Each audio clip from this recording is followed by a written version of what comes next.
All right, we're 3 weeks away from the NFL draft. What should the Texans do? Not what will they do, because we don't have a damn clue. Nobody has a damn clue. But what should they do? Landry Locker. The Texans don't even have a clue because they got to watch 24 dudes come off the board before then. They do not control their own destiny when it comes to the draft. There are a lot of possibilities, including one I'm going to throw at you at the end of this that may make you think. I don't know if this is going to happen. Sometimes we get this cabin fever, as I call it, when it comes to the draft. But I'm going to throw a wild ass scenario with you at 25 that I think might catch your attention, and I think it might make you think a little bit differently. A lot of times when you say one of these, or when you tell me one of these are coming, it usually it's not the right word, but a lot of times it ends up with no. So yeah. I'll be intrigued to see if it gets more than just a no from me. Spoiler alert, that could happen. Yeah. Very much so. I think you'll have to at least think about it. So we'll figure that out. Also, we're going to talk about culture changes with the Texans, and also CJ Gardner-Johnson got it right. He was putting in some work, and he appears to already be impacting one of the best young players on the Texans roster. But I have a question for you here on SNL. How does the culture change with the Texans in 2025? Not does it need to, but a lot of times when you do things, how do you think that the culture changes? Well, they say this all the time, and I feel like this is an astute point, is the team that you have it changes every year because you subtract ad pieces and things like that. So like naturally that changes, but you don't actually, what we're talking about is like, well, you don't actually know until they get on the field, guys interact, who emerges as a leader, who came back even better, who came back with a clearer understanding. How does culture change? Culture changes with them playing better football and offense. Like they felt like a timid, like weaponless offense last year. After about week 8, it felt like the defense had to carry things, and it was sort of this unsaid secret that, the offense just not going to give us a chance every game. Like, and if we get something out of them, great, but we damn near need to be perfect.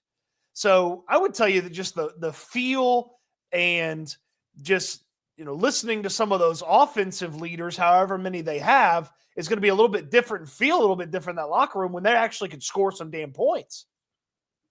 Yeah, I don't know if that's a culture thing or if that's as much of an execution thing. I think there can indirectly like be a type of culture thing, but for me, that's kind of an execution thing as much as anything, which can be created by culture. Like, if CJ Stroud's getting points, thanks, Cody. Yeah, but listen to me. If CJ Stroud's getting up there and saying, we got to do this, and the defense is sitting there and they're like, well, dude, how about you don't throw the ball 3 feet wide of Dalton Schultz, and how about you guys actually score some points? Like it's when guys are good at their jobs, it's a lot easier to listen to the criticism or the pump up speech. Yeah, that's why walk-ons don't do pump up speeches. That's why 5-stars do pump up speeches. I have 5 ways that the culture changes for the Texans. Like 5 ways that I think the culture is going to change. Now, this doesn't necessarily mean positive. This doesn't mean that there's positive changes that are guaranteed. But 5 ways that the culture changes, starting with number 1, I think the young core shaping into the vets in the locker room is really, really crucial. Like you don't have Laramie Tunsil anymore. You don't have Stephon Diggs. Naturally, young guys, even if Diggs just walks into the locker room, you kind of gravitate towards those guys because you look up to them. And now I think it's kind of shifted where you still have Joe Mixon. Danielle Hunter's kind of a lead by example guy, but the young core that D'Amico and Caserio have kind of used to build this thing, they're kind of shaping up into vets in the locker room. And those are the guys that they add are going to be looking to. So I think there's a natural changing of the culture just there. They're higher up on the pecking order. Your core guys are higher up. Sure. Will Anderson went from rookie at the beginning of his rookie year to sort of pseudo leader to felt like he was very much the leader last year, that defensive line room with, the pregame speeches and just kind of setting the tone and how they talked about it. And then Lassiter, and he's a little bit more, it feels like, vocal, whereas Stingley's that lead by example type of guy. They need a good mix, but those young guys certainly are taking a bigger mantle. Number 2, I think CJ Stroud learning experiences, because CJ Stroud has talked about how much he learned last year, and it'll be interesting to see how he puts that to practice. I know they've always kind of gravitated towards CJ, and he's kind of been the face of the franchise, and really your ceiling is only as high as your quarterback is. But I am interested to see how CJ Stroud develops from,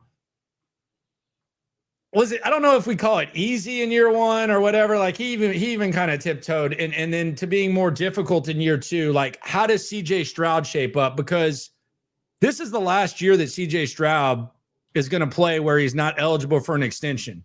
And once you get the extension, you're the face of the franchise no matter what. Like you're the leader no matter what. You might already be, but it's going to be interesting to see what type of CJ Stroud we see. Do we see a combination of what we saw the first 2 years?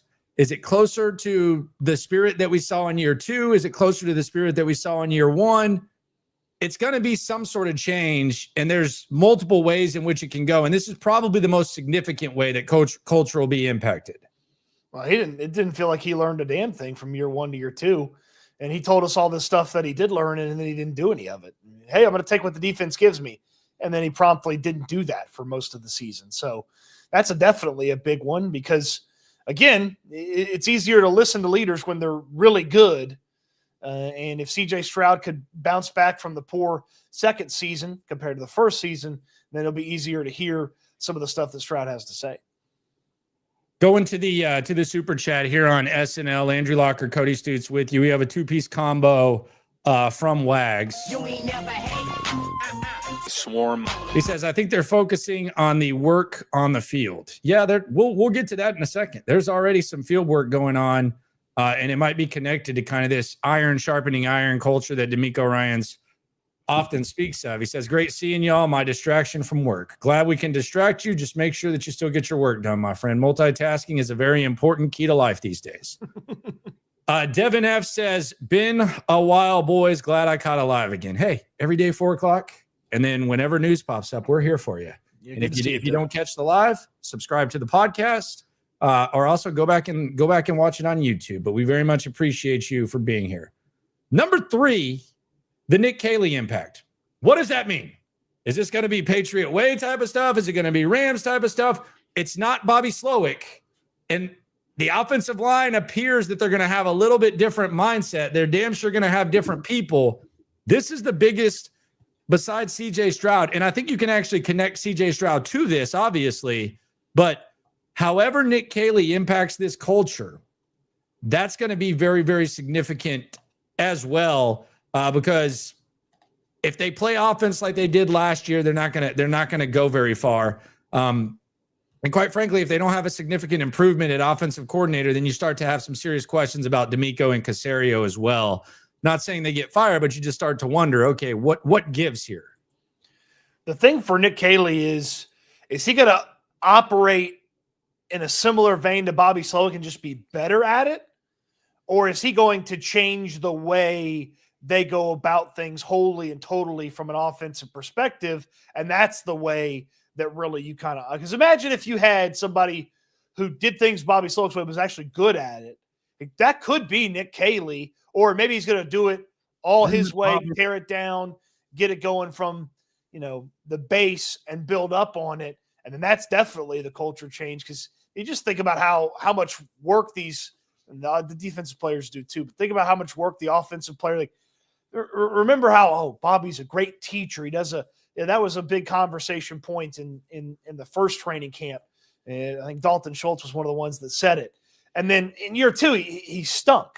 So it's like, okay, are you going to be Bobby Slowick and just be better at it, or are you going to do something totally, completely different with the way you set things up offensively?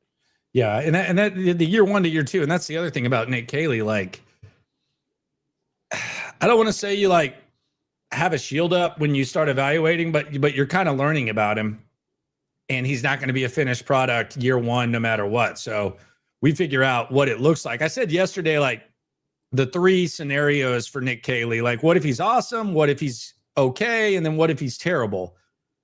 If he's awesome, then obviously the sky's the limit. Like you can easily, you're talking about a team that's going to be contending at a very high level because of what's going on the other side of the rock. If he's awesome, well, no, I mean, if he's awesome, I mean, I'm not, if the offense easy, Hannah McNair, Hannah, I don't know what championship aspirations.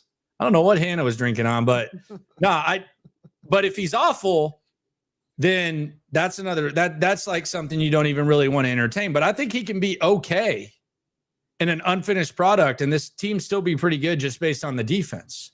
But it has to be like, let me put it this way. If the offense this upcoming season is as good as the offense was in Bobby Slowick's first season, I'm not saying that that's like what you strive for, but I think with this defense, with what they are right now, you're in decent shape. Like you're in decent shape because of how much the defense is elevated. Now we might say the offense is taking a step back, but if they can just get even close to what they were 2 years ago, that's a lot of damage that can be done. Yeah, if you get 2023's offense with an elevated version of 2024's defense, you play for an AFC championship. Possibly for sure. And I would agree with that. Culture change number 4. And this one is an absolute for me. Like, I think this one is an absolute, assuming health, an unquestioned elite defense. That can bleed throughout the entire team. Like the entire team can take on the identity of an unquestioned elite defense. Like no matter what happens on offense, like if this defense is elite, and I'm talking top 3, best defense in the league. Like if this defense is unquestioned elite, I think it naturally kind of changes the culture and changes the manner in which this team plays football. Oh yeah. And it's close. It's very close. It's a infectious bit of football that can spread throughout this whole team, and it just makes that offense so much. And I know the defense did a good job with it last year, but even the defense having to overcome some of the issues from the offense probably took away a little bit. You get a little bit better offense, that's also going to help the defense. That's going to help them get to that elite level. They already finished 5th in total yards allowed last year. Now the points per game were about middle of the pack, but yards per game, they already finished 5th. So they improved that. They allow a few less points. They're tightened up a little bit in the red zone. And then all of a sudden, the offense, they can feed off that. And maybe the defense continues to take the ball away, give them some short fields, and they can actually convert on them. And they're not turning interceptions into 3, and they're turning interceptions into 7. Yeah. And the final one, and this happens, I'm not saying this is a good thing, so I'm making this clear. The final culture change, the Tunsil departure, for better or worse, whatever it is, it's different. Like he's not the alpha in the room. He moves a certain way. If you try to move like that and you're not as talented, it doesn't work out. Like Tunsil not being in that offensive line room, it changes the culture, better or worse. Like usually when you lose a player, stuff changes. Now, what does it look like? It could be a disaster, but it changes when Tunsil leaves, for better or worse. Yeah, either him being a captain and being a guy they looked up to in the offensive line room didn't matter at all, and you're going to try to ignore that, or it does absolutely matter, because even if he was a good leader, if you remove him, you remove somebody of that stature from the team, it matters. Now, we both believe there's going to be a positive impact because there's no make it look easy guy to look up to. Everybody in there feels like is going to end up being a grinder. I mean, Cam Robinson's had to defend his spot at left tackle for 3 years while Jacksonville tried to replace him. Ultimately, they traded him away. Laken Tomlinson just shows up for work every day and just plays no matter how good or bad he is. Ed Ingram's fighting to stay in the NFL. Juice Scruggs and Jarrett Patterson got to fight each other to be in the starting center. So there should be a bunch of guys that have to work hard. Titus Howard's trying to keep his job. There's not going to be hey, let's look up to Laramie. Oh, Laramie makes it look easy. Oh, I'll just emulate Laramie and actually you're not as good at what you do as Laramie does, and so it kind of affects you. Fact, 100% fact. Coming up later on in the show, a wild ass scenario, a draft possibility that might make you change your entire way of thinking.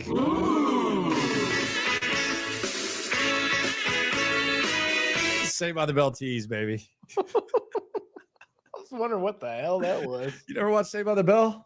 It didn't. Am I dating myself? Okay, yeah. We'll throw that one in the back burn. No, damn it, Bobby.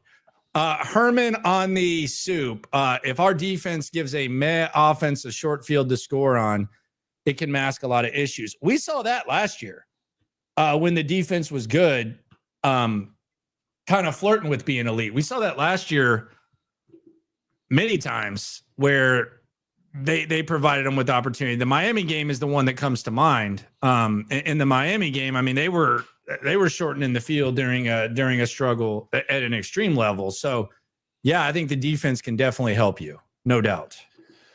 Yeah, I mean, they've got to be more, in addition to everything else that's got to get better, they got to be more efficient because they were one of the worst red zone teams in football last year. They'd get past the 20-yard line, and it's like they all forgot how to play football. And then it's like, well, go warm Kaimi up so he can go out there and kick it. So we've talked about culture changes. CJ Gardner-Johnson, he's in town.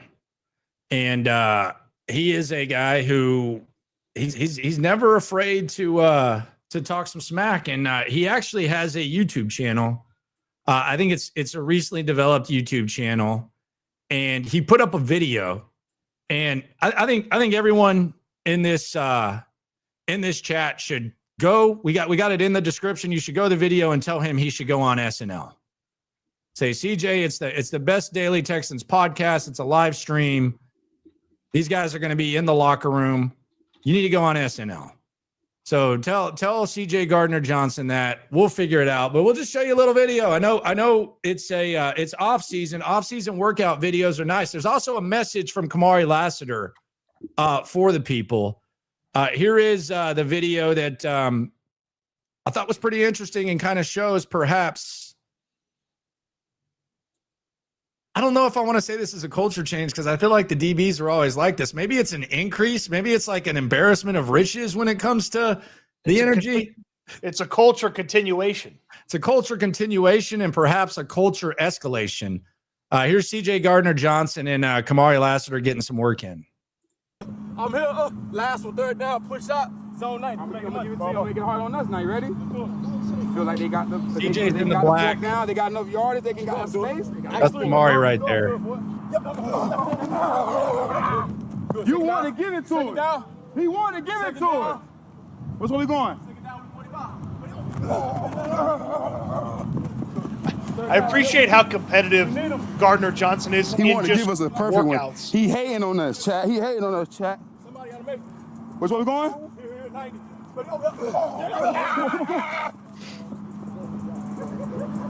You know what I did? I'm going to take that set. Where are they at? I hit one like this. Toss him. I should hit one of these right here. You just mad as fuck. You just mad as fuck. We're in a good spot. Don't worry about it, though. I'm here, zone 45.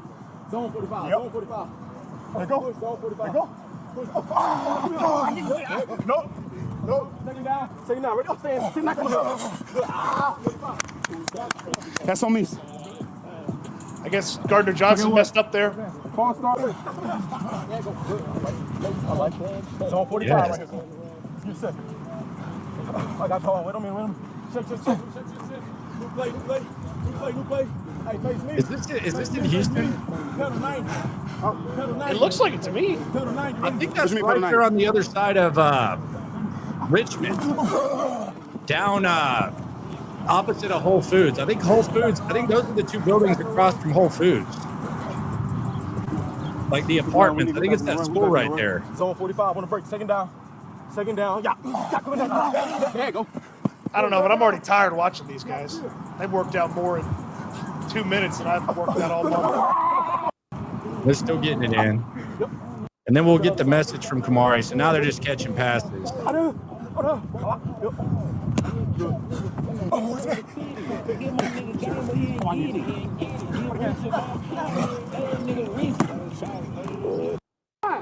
who you. Then we got Kamari. Get a little message for him. Ronnie. I mean, he's gonna be great. You already great, man. Hey, add another dog to the crew, man. Shit finna get serious, man. That's all I gotta say. Adding another dog to the crew. Ish about to get serious. Ain't got nothing to say. Said we're going to be great. This is going to be a nasty defense. And I think the other thing about Chauncey Gardner-Johnson, CJ Gardner-Johnson, and I think CJ Stroud is also like this. I think they're probably better when they're pissed. And when their backs are against the wall. And I thought about this with CJ Stroud. Like Gardner-Johnson, you naturally, regardless of what economics are, regardless of what the situation was, regardless of how much you like your new situation, you win a Super Bowl and then your team trades you like shortly after that. Like that's got to light some sort of fire underneath you. Like that's just natural, a natural reaction. CJ Stroud, I think every year of his football career, except going into 2024, there have been like major question marks, and there's been like a certain healthy amount of doubt that I think has kind of fueled him that didn't necessarily exist last year. And when you hear him say, you know, maybe I'm not saying it was easy, but you know, I learned a lot. The quote that he had, like you go back and look at the first year he started at Ohio State, the week he's about to start or the month, Quinn Ewers skips his senior year of high school. He gets $1 million. He goes to Ohio State. He's on campus. Then CJ ends up having a great season, but it comes to a screeching halt because they get their ass whooped by Michigan. Then the next year, he gets his ass whooped by Michigan, and then they come up short against Georgia, although he had the game of his life and quite frankly, probably didn't deserve to lose. But he's still not the number one pick, and there's a lot of question marks about him heading into the draft. Once again, he succeeds. He was kind of the toast of the league heading into last year, and it was a much different mindset. It was a much different dialogue surrounding how he went into the season. So I say all that to say, a lot of times when you have dogs, which is what the Texans always like to bring up, dogs, when they're pissed off, they perform a little bit better. Not everybody does, but a lot of guys, when they have extra motivation and extra doubt and all that, they perform at a higher level. And I think that's something, the one thing that I think the Texans are going to have from a lot of their core players, on top of the guys who have the natural chip on their shoulder, no matter what. Yeah, there's lots of evidence that CJ Stroud works better as an underdog than a favorite, and he's back to being an underdog. So let's see what that brings to the table here in 2025, because there's not 50 podcast appearances and a trip to Japan and all that stuff that's already happened. I don't know if there's a draft show that's going to have him on. They'd welcome him if he wanted to. There's no way he does that this year. He's been keeping real quiet. Yeah, I don't think him and Micah Parsons are going to be doing that this year. I wouldn't think, but you never know. Micah Parsons out here trying to defend his agent from Jerry Jones. Oh, yeah. Jerry said that David Mulligetta, also the agent of CJ Stroud, he said, I don't care about the he said, I don't even know his name. It's between like whatever, something like that. And then all the people that really, really want to be good with the agent, they kind of push that a little bit. Somebody said it was I can't remember who, someone covers the Cowboys said, well, Mulligetta kind of feels like the type of guy that Jerry would like. He grew up in Texas, went to Texas, lived in Dallas, has a son named Dallas. Kind of feels like a bunch of stuff that Jerry would like. It's shocked he doesn't know what his name is. It's like sometimes Jerry makes points and they don't fall through. But I think basically what Jerry was saying was, and I agree with it, but there's a lot of agent meat watchers that kind of escalate it. And Micah Parsons just doesn't help the cause. He makes it worse. But he was essentially saying that the value is the value. Like we know, like it's almost like with the Stingley thing, like you know what the price is. Like it's not like I need to sit that, like he's going to be the highest paid non-quarterback. Like you know what the price is. Jerry doesn't always like it. It creates a lot of headlines, but that's essentially what he's saying. Yeah. It's like NBA, my favorite NBA story ever. And I don't know, like if you're in the NBA, I don't know why you have an agent. I would have like a marketing manager, but I don't know why you have an agent if you're a max player. Like it's set in stone. Like give me the max. And what Ray Allen used to do was he would just pay Johnny Cochran like $50,000 or whatever for however long it took to go over the paperwork of the contract. And he would just pay the late Johnny Cochran $50K or whatever. And that was his agent because he was a max guy. Like, what are you negotiating? Like, I'm giving you 2% for what? Yeah. Makes no sense. So the Micah Parsons thing, it created a lot of headlines. But yeah, David Mulligetta, we'll see how that goes. It'll be interesting. Landry Locker, Laramie Tunsil. They both operate from the same school of why do you need an agent? No, I don't. I don't. Oh, yeah. And hey, that's a guy you copy business-wise at Laramie Tunsil. I can promise you that. Yeah, he makes a lot of business decisions. He just paid a lawyer to make sure all the I's were dotted and the T's were crossed, and next thing you know, he's making bank. What was that, like St. Omni or something? Wags back on the soup. If the O-line plays like a 23, CJ will ball out. Yeah, the 23 O-line played better overall than the 24 O-line. Yep, no doubt. I'm hoping for a little bit more, but I might be disappointed. Yeah, you might be. The one thing that I do find interesting that you've said a couple of times, and I'm going to take Cody Stoots to task on this, is you've said that you've kind of said it both ways, but we both agree that Cam Robinson, he is a starting tackle, right? Yes, if they played a game tomorrow, he'd be the left tackle.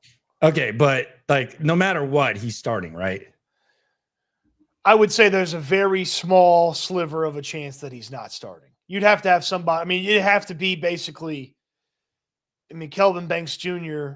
from Texas would have to be the pick at 25, and he'd just have to come in and just clearly be better. I don't know that there's somebody on the roster that's beating out Cam Robinson right now. Well, if he doesn't start, isn't that just like the latest example of offensive line evaluation malpractice by these two guys? Like if you pay someone that much and they're not a starting tackle, is that kind of a continuation of a poor evaluation of offensive linemen? Well, I would say it depends who beats him out, because if your first round draft pick beats him out, then that's great. You nailed it. You ended up with a good player. And Cam Robinson, he's not good, but he's not some slappy. He's the best lineman they've added this offseason. Like he has moments of productive football under his belt that outnumber all the other guys in the past couple of seasons. But he's just not good. If he's an average left tackle, they should be able to get by for a year, but they got to have a plan after him. But yeah, I don't want them to sit there with $13 million in a backup left tackle role. That'd be silly. Yeah, the question I always have questions for Caserio, and I'm never there. And then when he talks, it's just like, man, what did we get out of that? Like, I would like to know, and I don't know if he would tell you, before trading Laramie Tunsil, was Cam Robinson kind of part of the plan? Because I think when they made the trade for Stephon Diggs, I think the trade with the Vikings, I think they made that trade knowing that they were going to trade that pick for Stephon Diggs, for better or worse, regardless of what happened. They had that plan. I would find it hard to believe that they trade Laramie Tunsil, and then after they trade Laramie Tunsil, they all have a meeting and they're like, all right, what are we going to do now? Oh, Cam Robinson's out there. Let's sign Cam Robinson. So I wonder if, and again, the proactive planning doesn't necessarily make you feel great when it comes to the offensive line with this team. So I'm not saying that there's like some sort of trust there, but I do wonder if that was part of the plan when they traded Tunsil. Well, they spent 5 days not knowing for sure if they could get their guy or not. So that's kind of risky. I mean, they traded Laramie on the 14th and or the 15th and got Cam Robinson on the 19th. So I got to imagine they had the Laramie thing in the works for a couple of days. They at least had to have comfort in a couple of different tackle names because they needed bodies, but then they paid Robinson way more than just a need a body salary. So they had to have some sort of plan to go and get Cam Robinson. Yeah. They had to. They had to have. It had to have been like at least acknowledged, because if you're just trading Laramie Tunsil and then you're saying, okay, what do we do now? Then you shouldn't even be in a front office. Like there should be some sort of discussion before you make a trade of what are we going to do and how are we going to replace this? Sure. And Cam Robinson's a 2025 solution, but as of now, he's not a 2026 and beyond solution. So they had to have multiple plans. They had to have a 2025 plan, then they had to have a 2026 and beyond plan. Because I won't say nobody, but most people wouldn't have faulted them if they had just kept Laramie Tunsil and just kept going, and that was their left tackle, and you didn't have to worry about swapping him out. You're figuring out the other things. A lot of people would have been fine with that scenario, but Cam Robinson's your 25 solution, and then what's the 26 solution? You don't have one right now. Yeah, you don't. You don't at all. Mellow Mike says, "Why are we talking about Tunsil's lazy ass still?" Because we're talking about the offensive line, and we're talking about if they had a plan for trading him. That's not very mellow, Mike. That would be the answer to that question, mi amigo. On to the NFL draft. Now, we've talked about a lot of wide receivers. Emeka Egbuka is one of the more popular names. I've seen multiple mocks now where Egbuka goes past the Texans, and even mock draft Lance Zierlein where he goes into the second round. Mm-hmm. Could we be preparing for an Egbuka fall? Like, could there be a scenario where the Texans pass on Egbuka and he falls into the second round? Sure. How That's likely do you think possible. that is?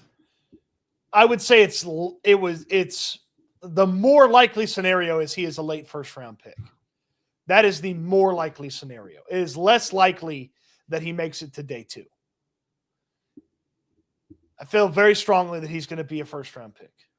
Yeah, I just wonder how teams are going to look at the wide receiver group, and if they're going to, because they're usually teams are used to having like a better, obviously before we see these guys play, like on paper, and it's kind of played out that way, quite frankly. Like we've thought that these were strong wide receiver drafts the last few years, damn near the last 5, and they've kind of ended up being that.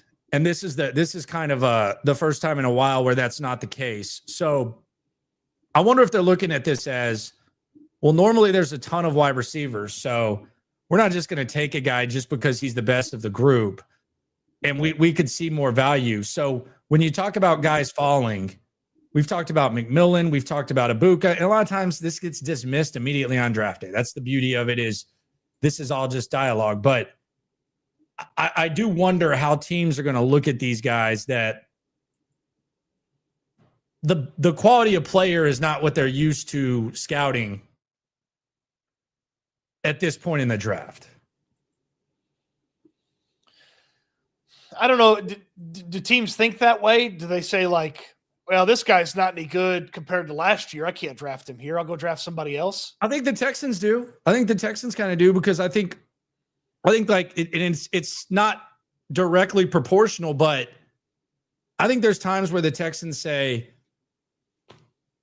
okay, we might not need this guy now, but next year we might need him. And maybe teams look at the wide receivers and they say they see that they have other needs, and they say, all right, we might be able to get better value a little bit later in the draft, or next year, maybe assuming that the wide receiver group is good, next year maybe there's going to be more opportunity to improve at this position. And the other hint that I'm kind of looking at, and it might not be connected in any way, shape, or form, but the Patriots have the worst wide receivers in the league. Like, if we look at the Texans, like the Patriots had very, very bad skill position guys, offensive line, all that.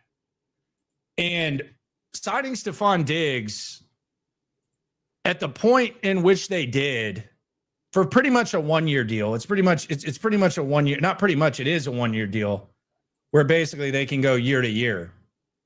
But I wonder if where they're in a situation where they might need an offensive lineman or there's other stuff that they might need.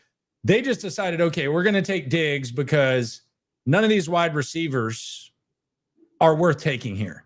And if you go back the last 4 years, the top wide receiver would probably be worth at least considering at that point. So I wonder if New England is kind of a representation of how teams will look at these wide receivers. I do feel like there's some look ahead at certain positions, especially if there's some depth. I mean, Kamari last year, they needed a corner last year. They took a corner in a strong corner class. They didn't necessarily need a tackle, but they took a tackle in a strong tackle class, and it's a weak tackle class this year. There's less guys that hit sort of the measurables and the benchmarks that most teams want out of tackles. So the Texans. Do you think they knew that? Do you think they knew that? Like, do you think – I know that they obviously thought about the future, and I think they probably had Tunsil in mind when they took Fisher. But do you think that they said, okay, next year's tackles are not great? I think that it's a very small consideration when they're talking about – I mean, listen, they drafted Blake Fisher. They drafted Blake Fisher in case Titus Howard couldn't hack it. That was the initial reason Blake Fisher was on the team. And then really the secondary reason is in case some of these interior guys don't hack it, we'll move Titus and we got Blake Fisher. Like that's what like the long-term plan was Blake Fisher handling one of these spots. But I don't believe they went into 2024's draft knowing that they were going to need a tackle because I don't believe they knew they were trading Laramie Tunsil a year ago. But I think that they thought that they probably weren't going to give Tunsil another contract. Because of what they saw, they had the defensive and offensive rookie of the year. Obviously, that was going to be expensive. They had Derek Stingley coming off the year he did, and we've talked about the logistics. So I do think that maybe not this year, but I do think they drafted Blake Fisher thinking he was going to be the heir apparent to Laramie Tunsil. Now they didn't anticipate Titus Howard kind of taking as big of a step back as he did at right tackle, but I do think they at least. Laramie Tunsil factored into their decision with Blake Fisher. Is that fair? Yes. But how much of the fact, like, I mean, this is just simply and Caserio would be very dismissive of this question, I feel like, but like how much of what you know about next year's class it impacts what you do in this year's draft. Like, I can't imagine that they have that much information on those guys that they're like, well, we know a bunch of tackle. Like, I mean, think about sometimes quarterback classes. Like, oh, this quarterback class is supposed to be really good, and then all of a sudden guys stay in college. So I don't know that it can be that impactful in the evaluation and in the process. Like, you've got the draft picks. These are the players that are available, and you make a value judgment if the guy's worth it. And if not, you move back or you do something else with the pick. See, I think the question I want to ask you, and we don't know, this is just all like nerdy ass draft talk here on SNL. Appreciate everyone for coming through. Be sure to subscribe, like, right along. I think with quarterbacks, this happens all the time. Like all the time. Like you hear people say, well, we don't want to draft a quarterback now because next year this guy's coming out. And we heard it often, like when the Texans were looking for a quarterback. Like we heard it a lot. And a lot of times the quarterback class looks good, it ends up sucking. So there's no exact science to it. Literally 2022. Right. Quarterback class sucks, draft a guy next year. Right. And then even in 2023, there was, well, these two guys aren't Caleb Williams. So there's always like, you're always playing that game with quarterbacks. I guess like, I just wonder if like, let's say me and you walk into the scouting meeting that the Texans are having and Caserio's there, D'Amico's there, Scout Goodhair, James Lifford's there, and we go in there. If we ask those guys just randomly, hey, what's the strength of next year's draft? Like, what are the top three? Like early look, without even looking at your notes. What are the strengths of next year's draft? Like, what are the three positions? Do you think those guys can immediately say, well, this position, this position, this position? Do you think they can? They can say it, but it's based on very early and loose information. Yeah. That's what I'm saying. I'm just saying, like, is it at least on the radar to where they look at it? And I also wonder if they're deciding between two positions, if then that maybe they dive in a little bit deeper to it. Obviously, like 1 year of football changes a lot. Like I'm not saying that gets dismissed, but I do wonder if that's even like slightly on their radar. Sure, but I would expect it is, but I don't imagine that it has a heavy hand in deciding who they're going to select. Yeah, I don't know if it's heavy, but does it cause you to not want to draft a wide receiver if you don't think that typically he's it just seems, it almost feels like the wide receiver discussion has turned into a draft for need type of discussion, if that makes sense, where we have an idea of what a quality receiver is in round one. And now it's just like we've taken three guys that wouldn't necessarily be in that category. And now we're saying that they're worth picking in round one just because they're the best of on paper before the draft, before stuff plays out, not overly impressive group. Well, I understand what you're saying, but it's also like, are there 35, are there 40 guys in this year's draft class that are better than all these wide receivers? There's probably not. Like, are there that many guys that are that good at their position that you shouldn't take the wide receiver? Like, there's probably not. Like, Emeka Egbuka is not going to be likely as good at wide receiver as a lot of the guys that were drafted last year, but he should be better at his job than some slappy defensive tackle drafted at the middle of the second round. Yeah, I mean, I would as much. I would hope so. I would. Like as much as the year-to-year comparison is important. Like, how good is this guy compared to the guys that are available?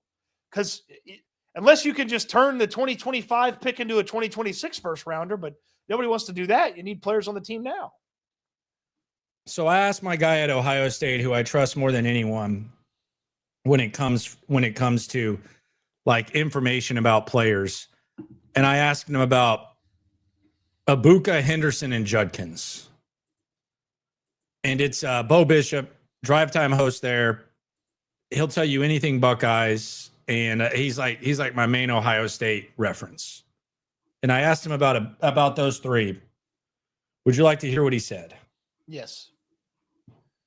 Okay, so he said that Egbuka's plug and play, NFL starter day one, Olave-esque. Okay, take that at 25. Okay, if that's the scouting report, okay, thank you. Okay, Chris Olave-esque. Okay, sure. Okay, I'll take that. I don't know if people feel that way, I don't think he gets to you. I mean, they definitely do some different things, but okay. Yeah, I mean, I think he's just saying plug and play. He's not comparing him to Garrett, and he's not comparing him to JSN. And I would say it's fair to say those are the two upside guys. I like Olave, but I would say that JSN and Garrett are like talent-wise, like I don't think you describe, I guess they're plug and play, but I think there's a lot of respect that comes with those two guys. A lot of the draft people think Egbuka's closer to JSN than those other guys, though. Yeah, that's what they say. I wonder if that has to do with like the slot dominance too. Yeah. Because I think JSN's a lot more explosive than Egbuka. Like it's for like in almost every area. Maybe not the 40 time, but as far as like the way he plays, I think he's a lot more explosive. Who cares? He said Henderson will thrive in a pass-heavy offense. He says he's an elite pass blocker. Great route runner. And then he had to be an asshole. And he said, and as you know, very explosive, which screw you, Bo. And then he said Judkins is a perfect wide zone tailback, one cut, burst up field, which we don't know what this running scheme is going to be. But that was how he kind of described these guys. If I was making a wager, I would bet against it being a wide zone running scheme. If you want to get into the nerdy aspects of it, I would bet against that. Yes, I would too. For sure. You know who Quinshon Judkins gets comped to by some of the draft guys that I like? I saw a couple of the comps, and it's really, really random. Like there was like a random array of comps with him. And I don't know how they happened, but there was a wide array. One of the guys I really like, he comps him to Marion Barber. Well, Marion Barber was a very violent mofo who, when you get in the goal line, you kind of do your thing. Here's the one I got from Scott. This is from Scott Barrett, DFB. I'll pull this up with Judkins because I think Judkins is interesting because I think he's for sure a second-round guy at best. But these comps. I like Scott a lot. Scott's going to be on my channel here pretty soon talking draft. Okay, well, this is a good plug for Scott, and I think you should bring this up. Scott had this. Houstonian, by the way. Scott said the NFL comps he's seen for Judkins: Joe Mixon from Lance Zierlein, Dalvin Cook from Matt Miller, okay, Kareem Hunt from Danny Kelly, and then he gives their career yards from scrimmage per touch. He has Mixon 98th percentile, Cook 90th, Hunt 60th, and Judkins 13th percentile. Okay. And then career yards after contact, Cook 79th percentile, Hunt 71st, 28th, 24th percentile. Career yards per run, Mixon 94th, Cook 71st, Hunt 47th, Judkins 19th. Yeah, and these are all first 1 through 4 running backs taken since 2017. I don't see any of those just because I don't believe Judkins has the pass game prowess. And I know we say this a lot of times, like, hey, just because they don't trust a guy to do that doesn't mean that he can't do it. I don't believe he can do it. Yeah, let's be real. Yeah, I mean, you can kind of, like, even Genty, I've kind of been critical of what he is as a pass catcher, but I mean, I feel like it would be 2 years ago he was freaking awesome. Yeah, he could be serviceable at it. So I didn't throw him the rock last year. Yeah, the Judkins thing, but I'm sensing that he likes him.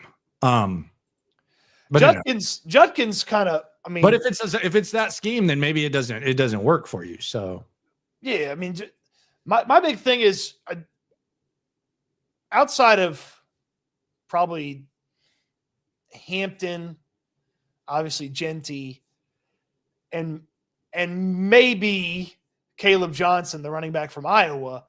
Outside of those three, most everybody has a very clear complement role to a running back room. You're not taking Trey Henderson from Ohio State on the goal line and running him into the back of the offensive line. That's not how you should use him. Unless you're Bill O'Brien. But that's not how you should use him. So he's a very interesting fit with Joe Mixon because of his incredible receiving prowess and sort of get the ball in his hands. Let's see him get it into the end zone. And then Mixon can do some of your dirty work in between the tackles. And like most of these guys have like a clear complement role with like more of them being, upside-esque guys. And then once you get to sort of day 3, it's like, okay, well, you have a very clear role. You're just a pass catching back, or you're just a hammer for physical running. As you get further down the draft, the likelihood that you have a 1B to Joe Mixon is a lot lower than you just have a really good 2. And then you go from a 2 to, okay, well, he has a very clear role as a 3. So, yeah, I don't want to compliment. Like, I don't want to. I just want good backs. I want a 1B. I want somebody that can be the number 1 when Joe Mixon's gone.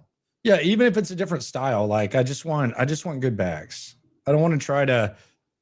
I don't want to try. I always go thunder and lightning. I don't want to try to grab Ron Dane and act like he's a good compliment to Tiki Barber. Like, I just don't. Like, I want to.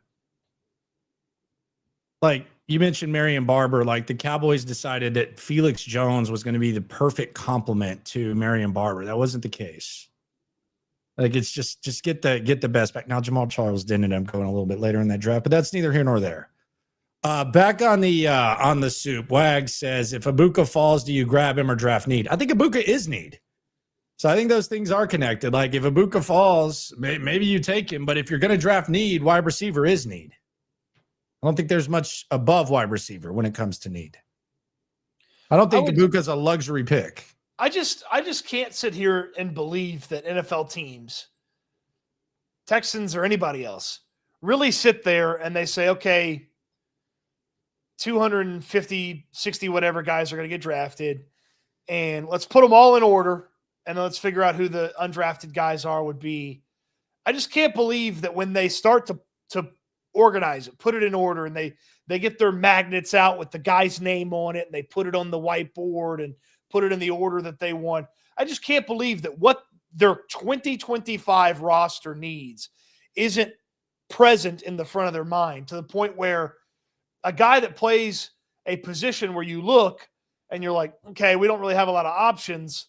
Like, he should be ahead of some of the guys that are like Emeka Egbuka should be ahead of most defensive tackles in this draft. I'm not going to sit here and tell you should be ahead of every one of them, but he should be ahead of most defense. You have options at defensive tackle. You don't have as many options at wide receiver. It's like, I know that, we set our draft board and then we draft yeah, and then ultimately, a lot of times you just draft a guy at a position where you don't have that many bodies. So, like, the whole best player available thing, like, it's all nice and dandy until you convince yourself that the best player available also plays the position that you need. Yeah, it's a balance for sure. Like, there's no exact thing. Which brings me to this. I'm going to ask you, and I'm going to throw out a scenario.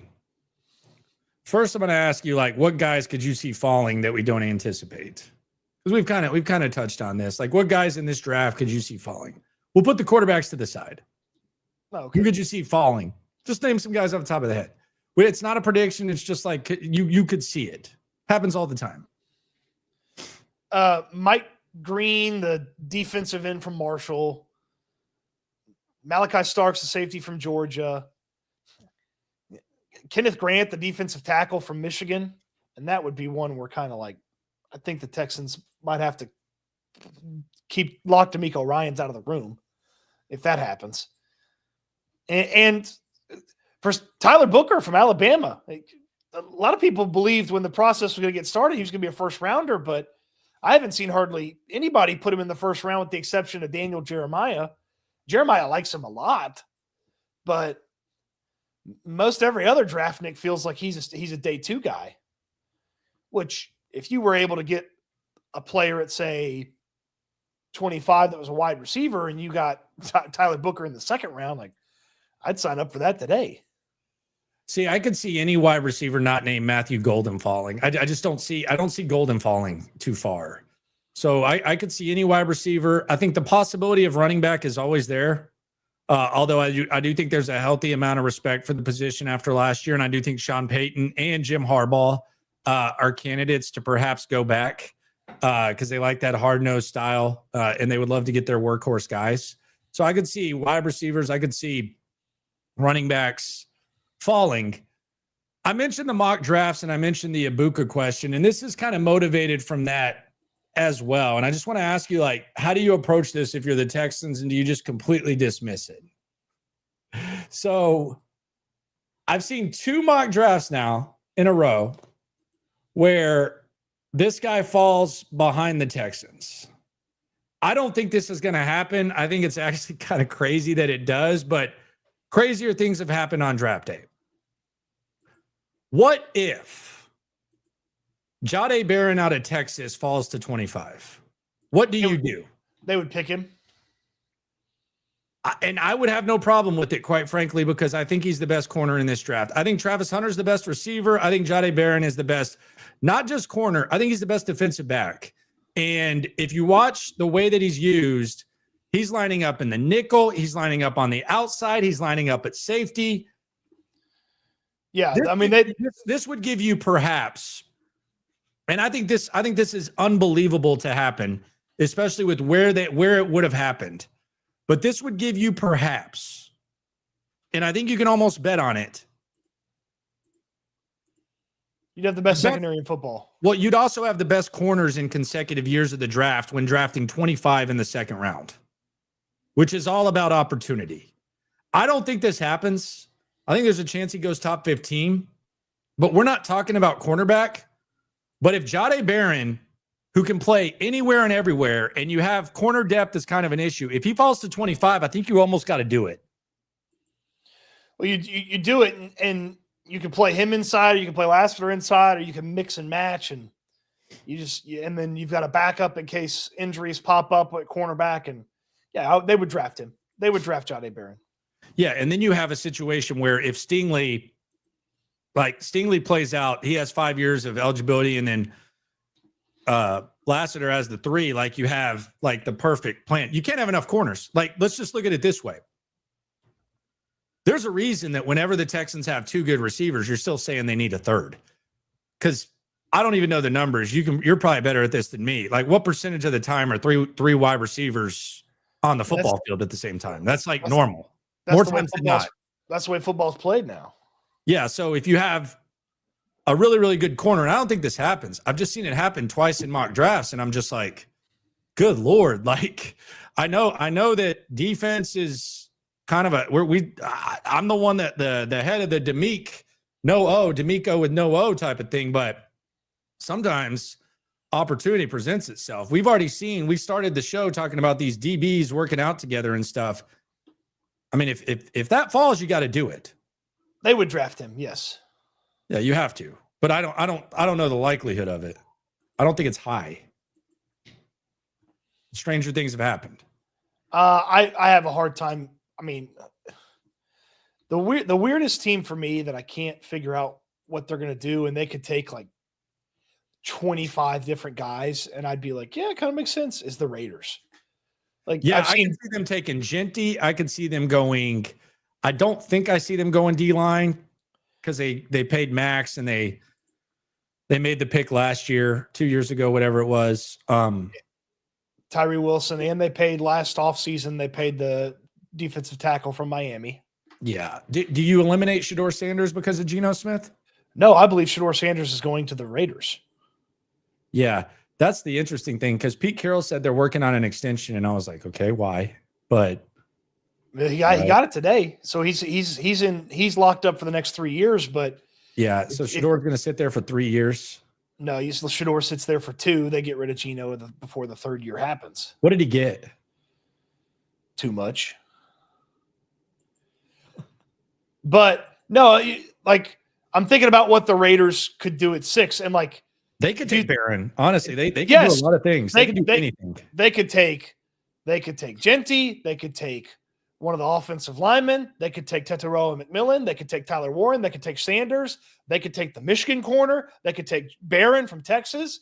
They could take Shamar Stewart from Texas A&M. The only thing they can't do, I don't think, is take Tyler Warren. That's it. Yeah, they probably can't take Tyler Warren. Yeah, they're probably happy with what they got. And I know the 2 tight end offense has had a little bit of success in the NFL, but Josh McDaniels ain't there no more. Josh McDaniels might have tried to do it. Josh McDaniels might have tried to duplicate the Hernandez Gronk factor. Not happening.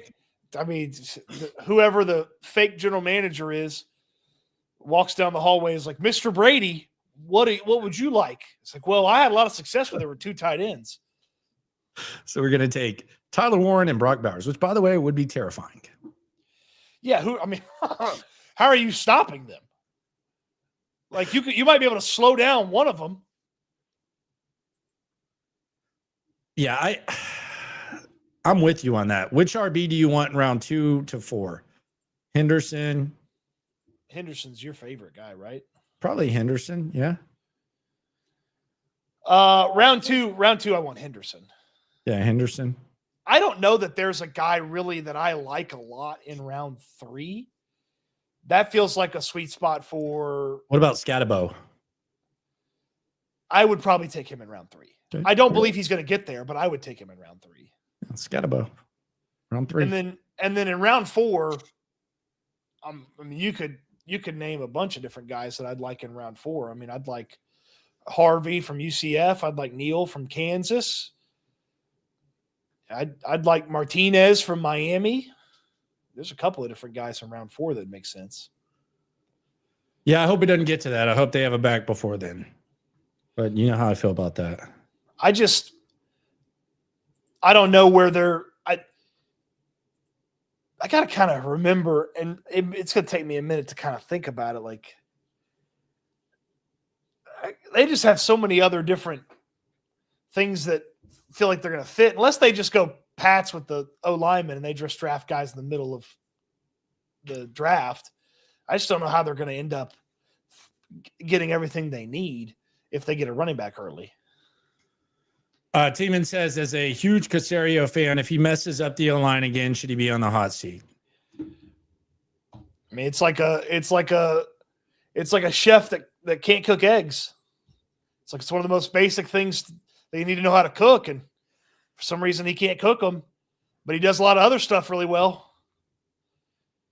I wouldn't put him on the hot seat just because he can't figure out the offensive line, but I'd certainly have a very stern conversation with them if I was D'Amico Ryans. Be like, look, we need to bring somebody in here that knows what the hell they're doing with this offensive line. Says that. Go ahead. But don't forget, the next Dante Scarnecchia is the offensive line coach. Popovich. Paneline says Todd McShay compared Barron to Petrie at Baylor. I watched both of those guys very close. I don't know how that's similar. He was running stride for stride with top receivers. He did do some Petrie things. I don't think Petrie was doing what he was doing though. I mean, he was an extra linebacker. He was playing some true corner. McShay's had some weird comparison. He compared Jackson Dart to Josh Allen. Yes, he did. Yes, he did. So my theory about McShay a week ago is it's real. We need to take a year off and let McShay get kind of reacclimated to the draft game, and then we'll catch him next year. That's what he said. He's been out of the game for a little bit. Maybe he's just a little bit rusty, but he did it. And I thought we were finally going to get through a draft where every tall white quarterback wasn't compared to Josh Allen. Todd McShay did it. Can I go ahead and get out in front of it and say I see a lot of Josh Allen and Arch Manning? It just moves around really well. Big arm. Oh, that's happening. That's coming. Yeah. And that might make sense a little bit, I guess. I don't know. Except Arch is going to be actually able to complete the football in college. Well, yeah, but he's also not playing in monsoons and has good receivers. So there's that. But yeah, I saw it and I was just like, God, Todd McShay. Well, I thought we were finally going to get through this. Now, the good news is the Lamar Jackson. Wait, has anyone said Milrose Lamar Jackson yet? That hadn't happened, has it? I don't believe so. All right, good. So we're safe there. But yeah, there's always a Lamar Jackson. There's always a Josh Allen. It always happens. I feel like a lot of people are putting Jalen Hurts on Milroe. Jalen Hurts was awesome. Like he didn't he finish second in Heisman voting? I believe so, yeah. At OU? Uh-huh. They just make it sound like he was like the biggest loser project. Every time they talk about Jalen Hurts, it's like, yeah, I get there were question marks, but I mean, he was pretty damn good at Oklahoma. They were like, it's just like, let Jalen do his thing. Yeah. He ain't asking for this. But yeah, it happened. Who knows? I don't know how anybody has any confidence in this quarterback class based off of what we've watched the past few years. Like this feels a whole hell of a lot closer to that. Like, why are we drafting these guys this high again? Conversation that we were having after Trevor Lawrence. Yeah. Jackson Dart seems to be I don't understand, like how do we not put all that Texas Tech shit from the early 2000s onto all the Ole Miss players on offense? Like, Lane Kiffin runs the ultimate college offense. Like, it's awesome. They put up tons of points, they put up tons of stats, but when somebody comes in and plays big boy football, They can't handle it. They don't do well. And like, I don't know how all those Ole Miss guys don't just get labeled exactly the same way Texas Tech got labeled back when Mike Leach was doing it, because it works clearly in the college level until somebody comes in there and punches you in the mouth and you ain't got it anymore, which happened to Lane 3 times, and he's bitching he went in the college football playoff. Like, dude, win the games, you're in. Like, it just – and I like Lane Kiffin, and I like watching Ole Miss, and I like betting on their first halves. But it's Mickey Mouse sometimes. Like, how are we talking about Jackson Dart as a first-round quarterback? This is crazy. Well, isn't like in the most popular spot for him is always Pittsburgh at 21. Like, isn't that almost like a dog putting his nose on the electric fence multiple times? Like, did you not do that with Kenny Pickett? Like, you literally just decided, okay, we're in this range, and I guess no harm, no foul. I mean, I guess if you're going to be able to play at a certain level, but isn't that almost like the same thing if Pittsburgh 2022 was Pickett? 23, 24, 25. 3 years later, you're doing basically the exact same thing. That'd be silly. But I mean, do you feel like Jackson Dart is closer to Bo Nix, or is he closer to Kenny Pickett? And we only have 1 year of Bo Nix, so we don't know what way that's going to go. But who do you think he's closer to? I would tell you he's closer to Nix than he is Pickett, which is good. That's a good thing. Yes, because he still has some success against some really solid talent. Like Kenny Pickett was beating up the ACC. Who cares? He was doing it like right next door to their practice facility, so there was a little bit of that too. Yeah. It was a homecoming for him. Kenny Pickett also had one of those like I can't do it things where his hands were too small too. Good old hand size talk. Must be draft time. I mean, there's like the history of the league tells you if guy has this, and like I'll let somebody else go be the pioneers. Like, we remember Lewis and Clark because Lewis and Clark made it to the West Coast. We don't talk about the thousands of explorers that didn't make it to the West Coast. Didn't know that. Thanks for teaching me. Did you learn anything in school? Anything? I hate math. I hate science. Did you learn anything in school? English, not as much history as I probably should. Just got smarter in the streets, man. Just got smarter in the streets. You were out here trading baseball cards every day, or the teacher's writing on the board about manifest destiny. Lewis and Clark, yeah, I can't remember that one, man. So 3 weeks from today, we'll be right here. We're gonna go as planned at 4:00. Probably have some morning streams of some way on our personal channels, and then we'll be getting ready for the mega stream for day 1 and day 2 of the draft. So probably about 6:30, 6:45, we'll go live. We'll go all the way through the draft. We got you covered. Mm-hmm. You've come to the right place. Shout out to CJ Gardner-Johnson. Needs to come on SNL, I would say. But he has a lot of people excited. A lot of people excited for the draft. We're 3 weeks away, man. It's about to intensify. And the biggest symbol of that, ESPN starts that Hey Rookie series Monday.